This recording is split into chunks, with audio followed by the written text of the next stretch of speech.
Hello, you gorgeous adventurers out there. Thanks for stopping by my channel here at The Craft of Living, where we talk about life, metaphysics, manifesting, law of attraction, tarot and oracle cards, and everything metaphysical. Thanks for stopping by. If you have been here before, welcome back. What are we diving into today? Well, today we are doing an oracle. We're going to talk a little bit about AI decks. How do you feel about that? And do you draw a line anywhere? Oh, they can be AI images, but the guidebook has to be by a human channeling messages. Or they don't actually have to have a guidebook, but a human has to have intentions in the making of the deck. Like, where are your guidelines for AI decks? I do own one other AI deck. It's a gorgeous linen deck, but the images were rendered and created by an AI, but the words for the AI were created by a human. So how do you feel about that? If the words are, show me a picture of a woman holding the lightness of source energy that is within her heart, and then AI comes up with the most magnanimous picture you've ever seen, would you still use that deck with that intention behind the imagery, or is it too much of a fake feel for you? I mean, even if the imagery came out stunning, would you use that deck? Because I have found that that deck still reads accurately, which surprises me, actually. It shouldn't surprise me, though. But today we are unboxing Forest of Enchantment Oracle by Lunaea Weatherstone and Meraylah Allwood, illustrated by Meraylah Allwood. I was drawn to this one. It's kind of quirky. It has kind of some different messages in there than a lot of my oracle decks. When you start getting a tarot and oracle collection, the oracle collection side can be a tad redundant if you don't have an eye for different things. So meaning that some of the oracles are just like, focus on positivity and everything will be great and gratitude is wonderful, and these are all truths about law of attraction that are true and valid. However, after hearing some of these things for so many years, they don't carry the same weight as they used to, and I require a little bit more personal sharing of experiences and just a little more depth in my guidebooks. So now when oracles are just like rainbows and light and butterflies and everything's going to be fine, I have a hard time with those just because the message is just too generic.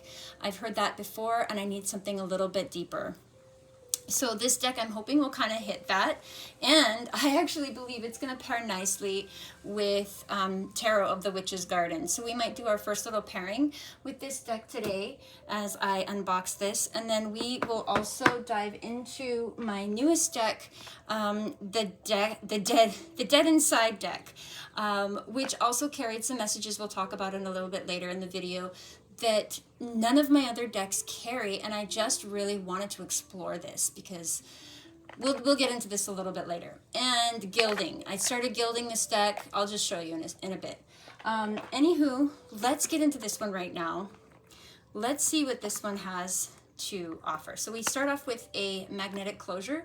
I'm really a fan of the actual nice boxes for holding the decks. When I am playing with my decks, I tend to just put them in a letter organizer, and I just put all my decks in there so that I can play with them and rotate them throughout the day and the weeks and the months. And then I'll decide every month what decks I want to be in there. But while they're in the letter carrier, these boxes stay in storage. And then I take them out to rotate them out. But I appreciate them more than a tuck box. It's just more durable. So we'll start with the guidebook here. Start with that, the hag. I didn't want to say it. I was like, geez, this old lady on the front sure looks haggish. I feel like I'm being so rude, and then I found out, oh, that's her name, the hag. Okay.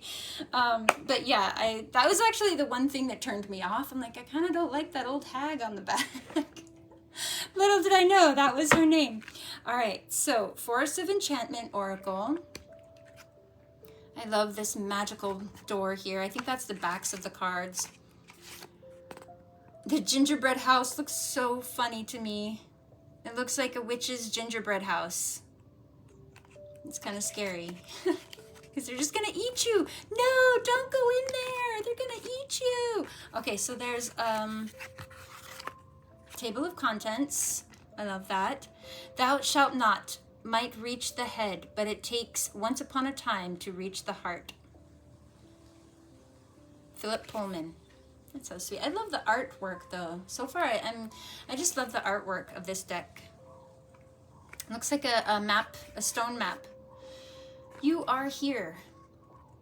Introduction. In fairy tales, there are 4 reasons why a person might venture into the forest.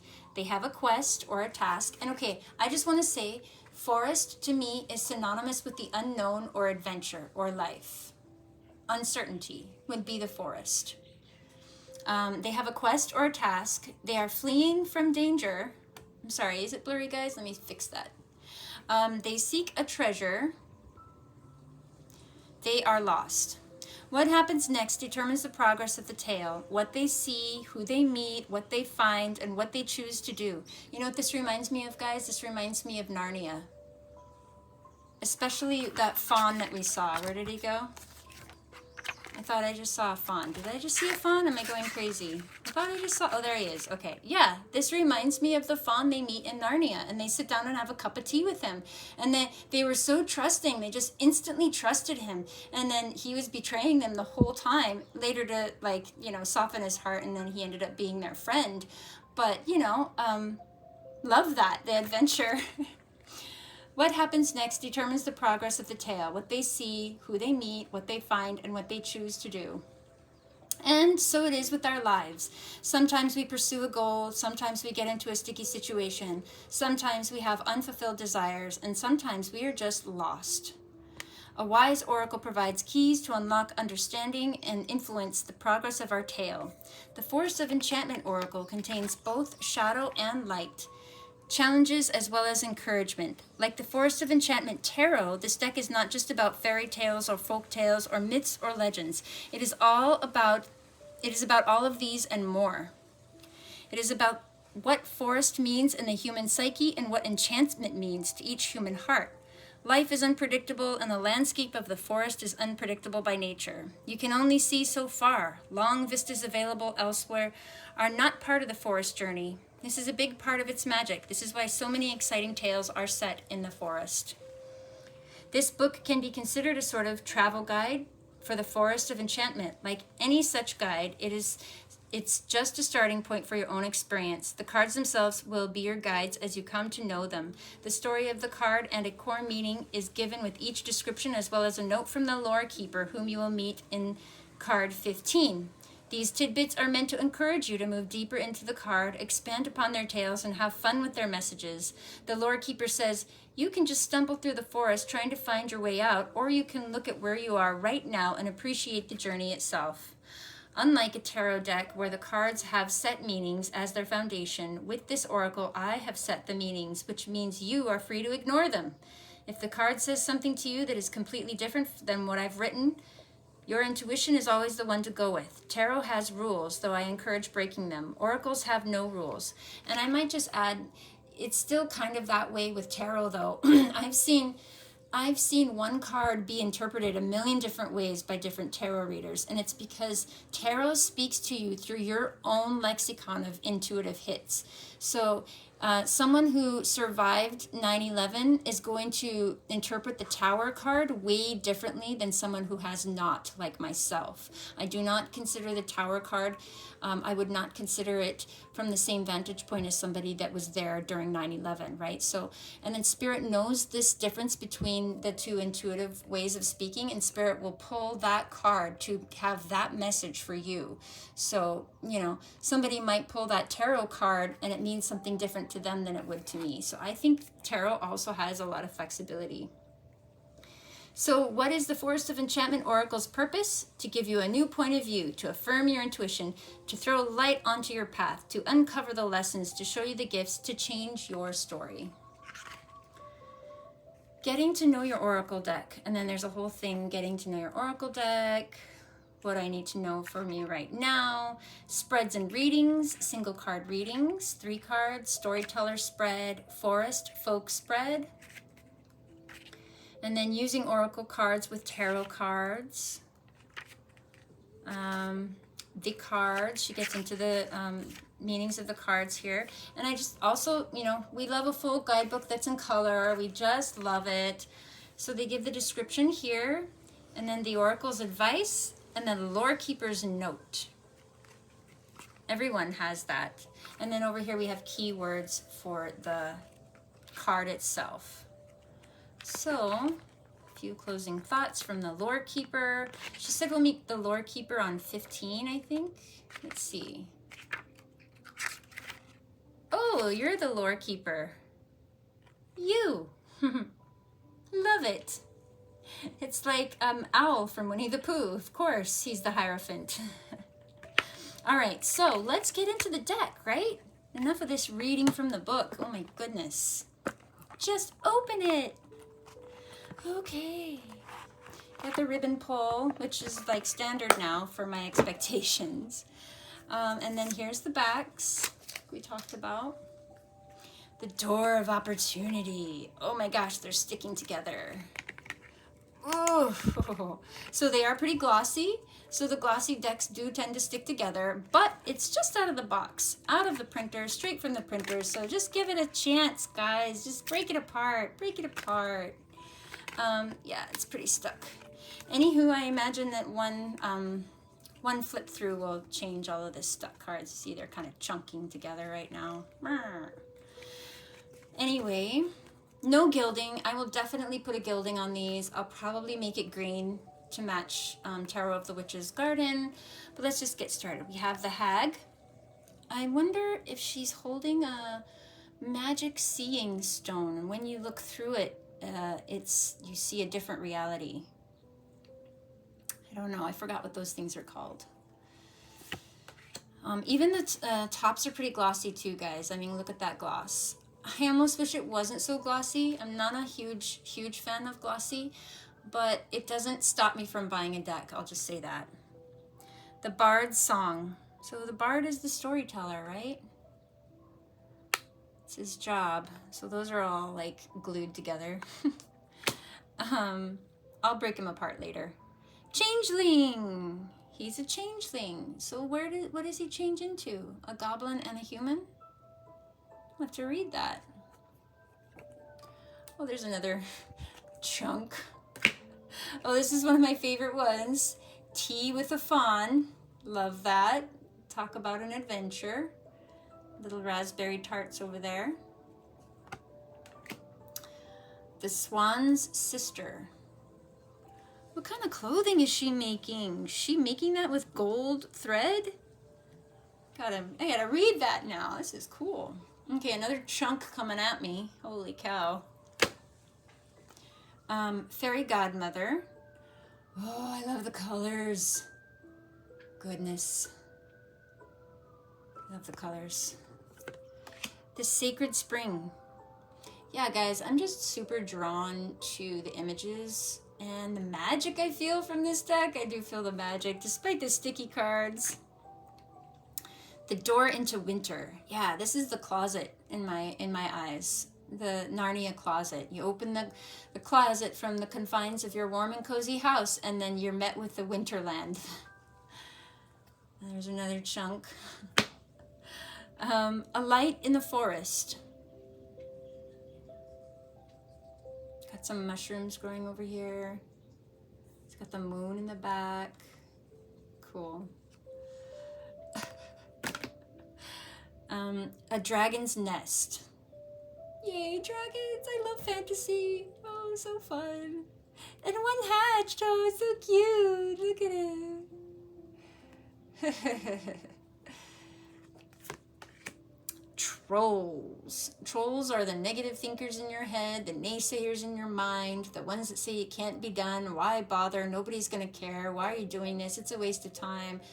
That's what I'm taking from this. I didn't even read the guidebook. Yep. Bower of Dreams. What's Bower? Am I even saying that right? Bower of Dreams. Bower of Dreams? Bower. I don't know. Beautiful though. These look like hibiscus. What do you think they are? The Time Tree. Ooh. Wow. Yeah, this deck is really hitting it for me. I'm loving it so far, really loving it. It's just, you know, it's so different. The messages are so different. Cloak of Vanishing. And it adds some mystery and childlike wonder. Let's look at the last two cards. Feather of Finding. Ooh. This is one of my signs from Spirit, so I actually love this card on a personal note. Vial of Light. I like how they spelled vial. Is that a typical way of vial, or is that an alternate way of vial? I've only ever seen vial with a V, but this is vial. It looks like a Christmas ornament or a tonic, a magic gypsy tonic. So cool. It's fun though, you know? I mean, it's fun when you just kind of have the same run-of-the-mill for everything. All right, so now let's see how it shuffles. Then it's all stuck together. I'm not even gonna try breaking it apart. Let's just see what happens. Oh, that did okay. It's not that horrendous. Yeah, it is a smaller deck too than I thought. I forgot how many cards are in here. 36. 36. So it's a little bit less than I'm used to. Usually Oracle cards are at least 44. I mean, there is no set number, right? Oracles, like she said, is anything goes. But it is thinner than I thought it was going to be. I thought there would be more cards. Let's give it another shuffle and ask, how can we invite more magic and joy into our lives during these great times of uncertainty? How can we invite more magic and play and trust into these great times of uncertainty? So we're just going to draw one card.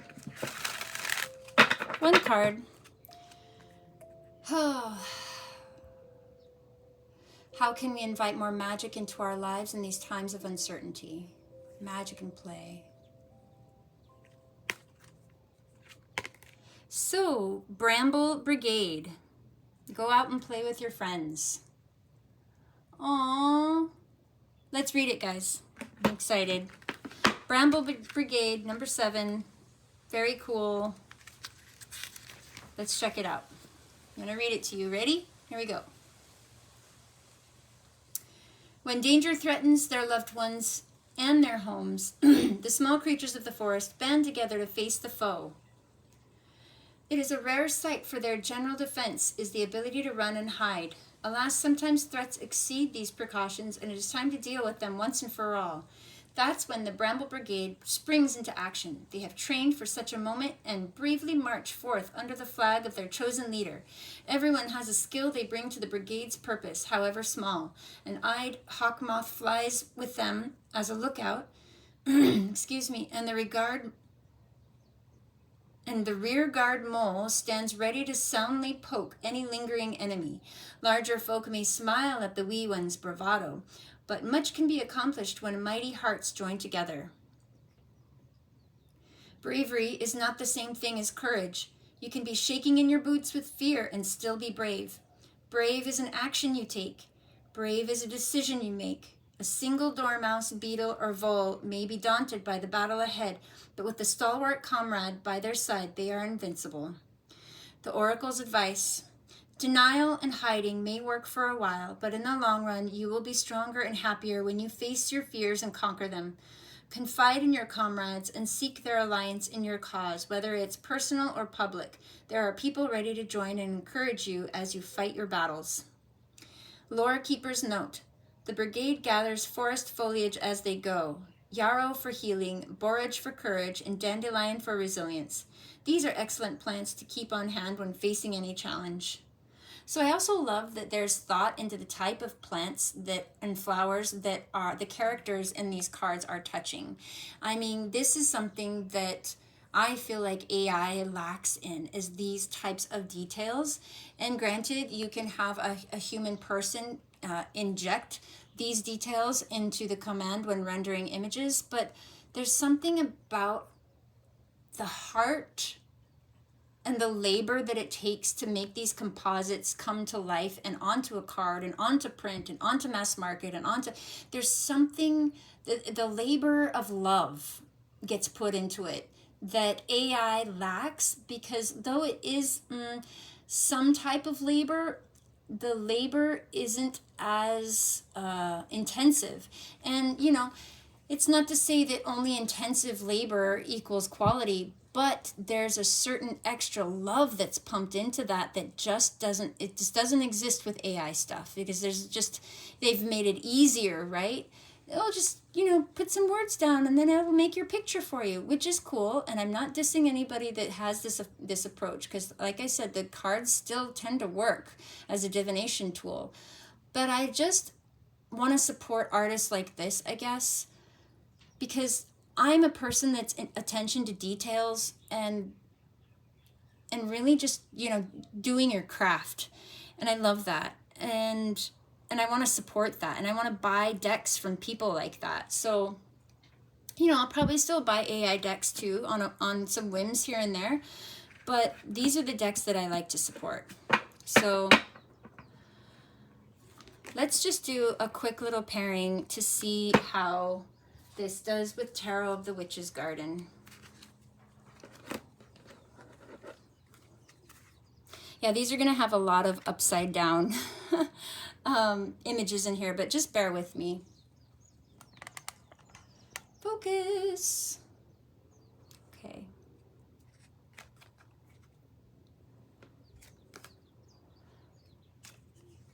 So beautiful blues already, like the blues across here.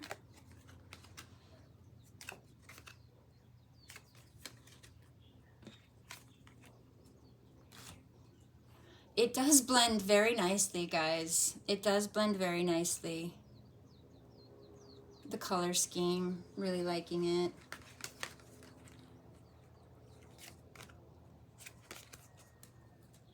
I mean, it does look like they were kind of made for one another, right?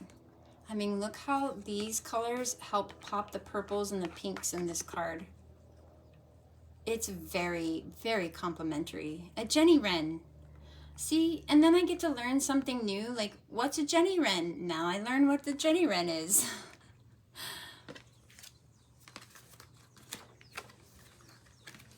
I mean, look at this. It looks like so much fun. Look, they're all hiding under mushrooms. So cute. Mushroom picnic. Aww, she's playing the violin even though it's raining. She's rejoicing that it's raining. I love that. But yeah, it's such a nice pairing, guys. I could definitely do some reads with this. Let's check out some more. Branch of Summoning.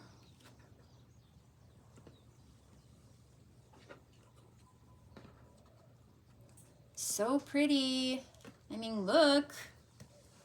And I'm sure they're going to tell you what exactly this is and what these green fruits or berries are on this tree.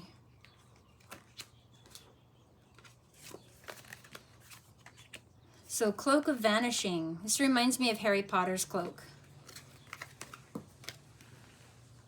What was that cloak called? Does anybody remember? Leave it in the comments below. I forgot what that cloak was called.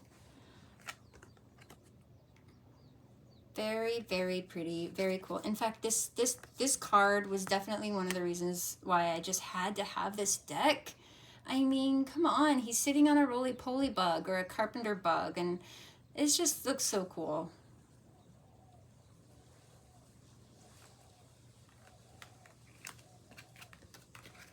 Froggy Grotto.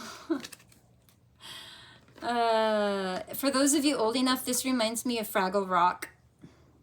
All you youngins won't have any idea, but Fraggle Rock, this reminds me of that. They're all having a party in their secret underground place. Ooh, look at this next one, the Wild Hunt, guys. And just look how these cards play off each other. I mean, with these blues here and the greens, just tying it together like this. I mean, I literally could come up with something with this. This definitely speaks to me. There's a lot going on, but maybe there shouldn't be. Maybe you need to embrace more of this, because things tend to be moving pretty fast over here. You can let go of that and embrace some reflection here. After the Wild Hunt, yeah, I could definitely see this working.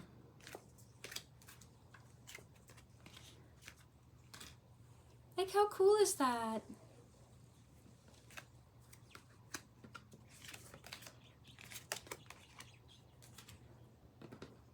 I did order another deck with the reordering of this Llewellyn Tarot of the Witch's Garden.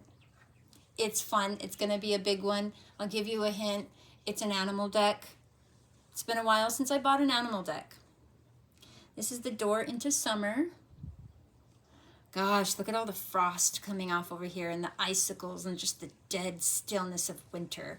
And then the beautiful borderline here where it goes into this beautiful equinox or spring. Yep, I am loving this deck. I do not regret it.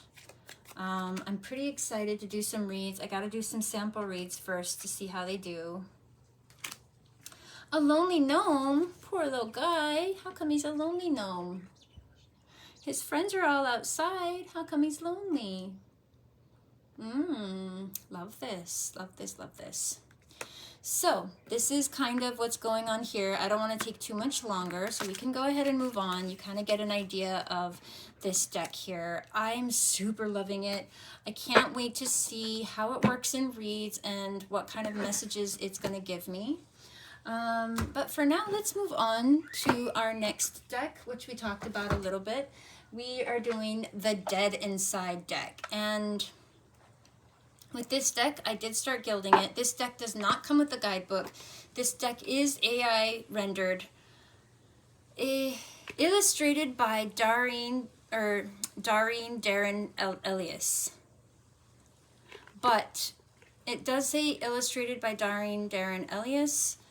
That is the author of this deck. You do have to look in the comments to see. There are a couple of people that do say that this is an AI rendered deck. Hard to say during these times, guys. You know, a lot of people that make decks are getting told that it's an AI deck, and that also isn't true. So you really have to do your research and see, you know, if you resonate with an AI deck or not. So this one does say it has an author, but I was led to believe that this is an AI deck. So let's just get into it and see what you guys think. And by the way, I've been reading with this deck and it reads beautifully. It does slap you in the face a little bit. As you can see, I started the gilding. Like, doesn't that look great, guys? So this is how the deck comes. The deck comes like this. The cardstock is pretty thick, and it's glossy. It's a glossy one. But I was drawn to this one for the messages that it had.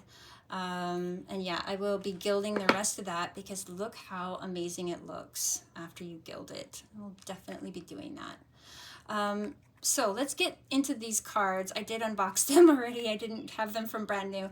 Couldn't wait. I'll show you why I'm drawn to these cards. So doing it again. Oops, compulsion and bad decisions. Definitely a bad idea, but I'm gonna press it anyway, right? We definitely do that a lot. So I really like this as a slap on the face of like, what is that thing that I keep doing on why I can't get this lesson, and why does this lesson keep repeating in my life, or why do I keep getting faced with the same challenge? What is it that I'm not seeing about myself? And sometimes these cards can pop up and give you that clarity, like this is what you're doing. Crying in the shower, isolation, breakdown, and vulnerability. Social battery, 0%, drained, antisocial, and shut down. No thoughts, just vibes, disassociation, emptiness, and floating. Yeah, disassociation. Vanished while meditating, mind fog, awareness collapse. So I take this card as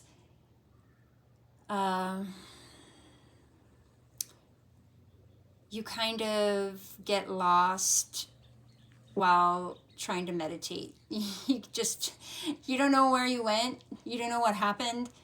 And some people call that the zone, but this is not what I'm talking about. I'm not talking about the zone. Usually you end up nodding off, which you're like, I don't know, sat down to meditate and I just went to sleep. This is what I think vanished while meditating. Mind fog, awareness collapse. And then we have, what is this one? Shopping to feel something. Just, you see how it kind of calls you out on things? Emptiness, impulse spending, escapism, in a humorous way. So there are some people that give reviews to this and are like, this deck is junk. They just call out all your flaws without any way to fix it. And I'll agree. If you're just going to draw cards from this deck alone, it might be pretty harsh. This is definitely a support deck. This is not a deck that can carry the whole reading. In my opinion, on how I do reads, this would not carry the whole read. Oh my God, you would just make people cry. It has to be a support deck. So, pretending to like people, masking, people pleasing, and exhaustion. Yeah. We all get into this zone sometimes, right? Opened third eye, saw email. Digital interference and inner conflict. He also has the evil eye of protection on his sternum there. Interesting.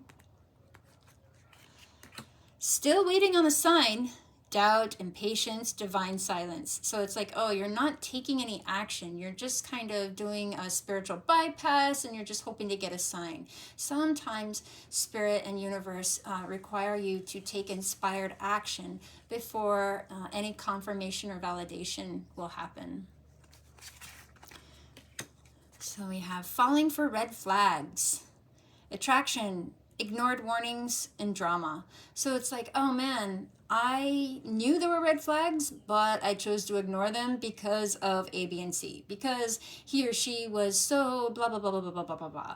Because he or she was so giving, because they were so nice, because they were so forgiving, because they were so thoughtful. But, you know, you still ignored all those red flags, and now you have to deal with the emotional heartache. All right, so it's too much. Overstimulation, panic, and mental overload.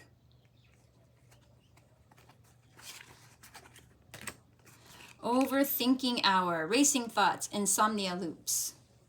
Yep, so this is me. What does that say? 1, 2, 3, 4. 4 a.m.? Or is it the other way around? Yeah, it looks like it's yeah, it looks like it's 12:18 in the morning, in midnight, maybe. Don't look at me. Avoiding eye contact like a pro. Social anxiety, shame, and discomfort. Said yes when you meant hell no. Resentment and self-betrayal. This is also self-abandonment. Sure, sounds great. I'll be there. That would be the old me when I used to agree to things that I didn't want to do. So let's give it a shuffle. Let's shuffle up my gilding. Why not? What is the biggest lesson we can take away? Let's see. Let me think real quick.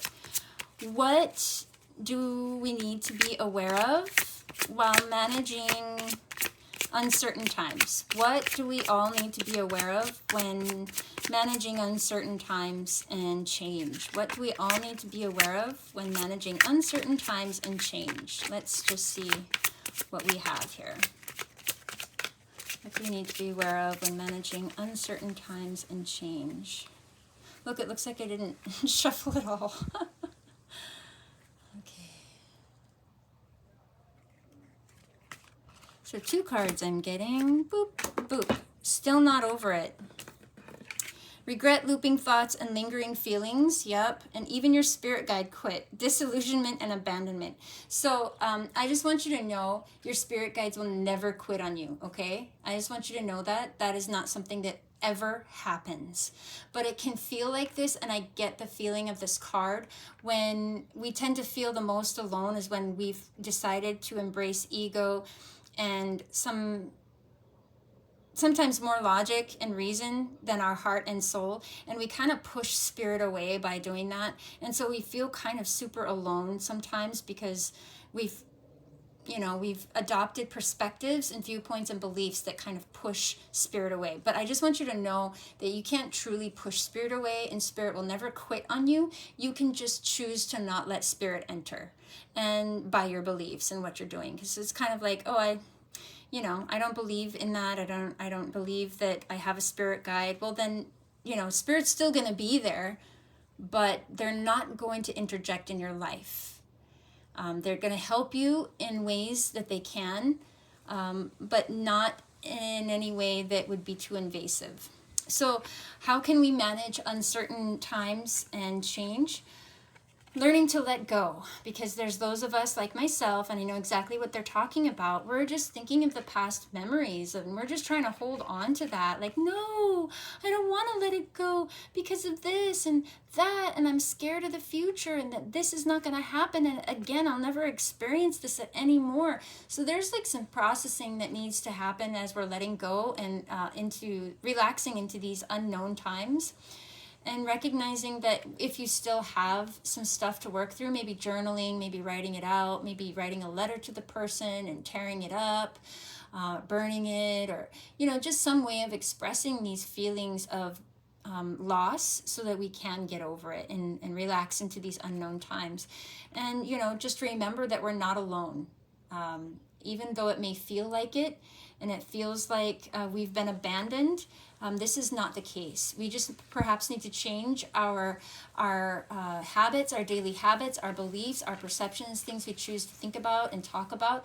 Because, every time we pick up, social media or anything like that, every distraction away from yourself is distracting you away from your intuition. So those, how we talk that kids need to be bored. Well, adults need to be silent. They need to not always be doing stuff and doing things for people, because silence will bring you back to yourself. And when we're busy doing a whole bunch of stuff, we kind of push spirit away. And then you can even try too hard. It looks like this character is trying too hard. He's got an incense stick. He's got sage. I don't know what this thing is, but he got some crystals and a candle and some tea. And he's like, help me. And it's just like almost this desperate feeling. And then, that can push stuff away too. And like I said, spirit will never be pushed away from anything that you do. Even if you said, I never want to see or feel you in this life. Well, they will do their best to never interfere in your life in a way that impinges on your free will, but that they will definitely offer help in times of need. So yeah, I think that's a really good message here for how can we relax into change.